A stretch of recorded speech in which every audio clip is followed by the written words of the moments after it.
The destruction of all 3 bridges across the Seam River in the Kursk region could force Russian troops to repeat the Kherson scenario.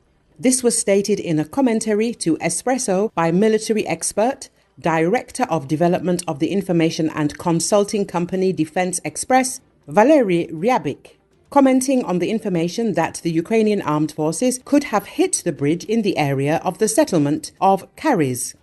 I would like to remind you that before this, a bridge was destroyed in the Glushkovo area, in the Zvanoy area, and now there is a 3rd bridge which completely blocks the enemy's base area, which is limited on 4 sides, and in fact, we can talk about a certain operational encirclement, he explained. According to the expert, control over the crossings will leave the Russian army without the ability to provide its own logistics. According to Ryabik, this area has an area of about 700 kilometers, which is already under remote control of Ukrainian troops. A situation is arising where the enemy will be forced to make a difficult decision for itself and gradually do the same thing it did in the Kherson region when it was forced to retreat beyond the Dnieper, the analyst noted.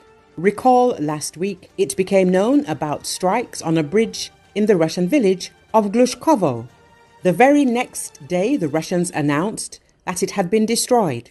On August the 18th, the bridge near the village of Zvanoy came under attack and was significantly damaged. And on August the 19th, Russian war correspondents wrote about the destruction of the last bridge across the Seam. As reported by Defense Express, with all 3 bridges in the area destroyed, Russia now has no major river crossings left. This leaves most of the Glushkovsky district trapped between the Ukrainian border and the Seam River, effectively cut off. This area covers about 600 square kilometers, roughly the same size as the area currently controlled by Ukrainian forces in Russia. Russian mill bloggers are already claiming that the destruction of bridges isn't a major issue because they've set up pontoon crossings. Public satellite images confirm this, showing that the pontoon crossing near the Glushkovo was restored. While building a pontoon crossing over the Seam River, which is 30 to 80 meters wide in this area, isn't difficult for the Russian army, pontoon crossings have limited capacity, so the flow of traffic is much slower, Defense Express added.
The rapid advance of the Ukrainian army in the Kursk region has stopped talk in the West about a ceasefire and negotiations. Instead, Western capitals are now discussing new arms supplies to Ukraine and permission to use them. The Telegraph writes about this. The publication notes that the successful advance of the Ukrainian armed forces across Russian territory has forced the Kremlin to redeploy thousands of soldiers from the occupied regions of Ukraine to the Kursk region. This is disrupting Russian dictator Vladimir Putin's plans to continue pressure on the front in Ukraine and achieve a turning point in the war. From now on, this will be more difficult to achieve, the analyst states. The article also states that due to the Ukrainian armed forces' operation in the Kursk region, Moscow will no longer be able to insist on freezing the war along the current front line, since in that case part of the Russian Federation's territory will remain under Kiev's control. The Telegraph says that the window of time allotted to the Kremlin for victory this year has closed, and the situation is beginning to change in Kiev's favor. Zelensky now has wind in his sails, finally supported by his Western colleagues, the author emphasizes. Superb Ukrainian intelligence and US-provided weaponry are being credited for enabling the rapid advance of Ukrainian forces into Russian territory over the past week.